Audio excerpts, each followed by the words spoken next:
You know, I love living in a port city, and I am I'm not one to want to try to get rid of our port or, you know, really minimize it. It's very important.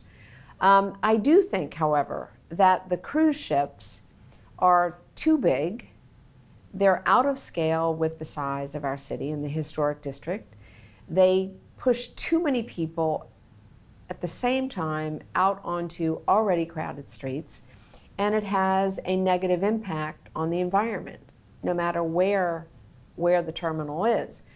So I think that the change in leadership in the mayor's office, in many ways, will provide just a reboot for a number of conversations that have stalled out or gotten to sort of logjam for whatever reasons. And I think this is one. I think I look forward to working with all of the stakeholders to really come up with a solution. I know the Ports Authority wants to develop the Union Pier area, and I do too. I just think we need to figure out how we're going to do that.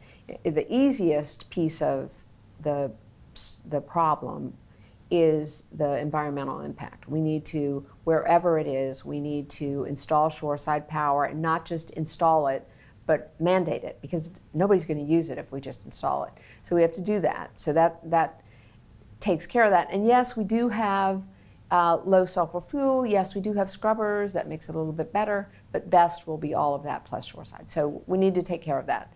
In terms of the size of the ships and the number of passengers coming out into the street, I think that there are a couple of different strategies that could get us to where we feel as a city would work. One is to have smaller ships. You know, if we had 500 and 600 passenger cruise ships, I don't think anybody would have a problem as long as we're dealing with the environmental impacts of having the pier where it's currently planned. So that's one option. Another option is, if we need to stay with the larger ships, is to move it further north. But as mayor, I think the first step is to have a leader who will stand up and say, this is having a negative impact on our city, and I will do whatever is necessary to make changes that are the ones that I've just talked about.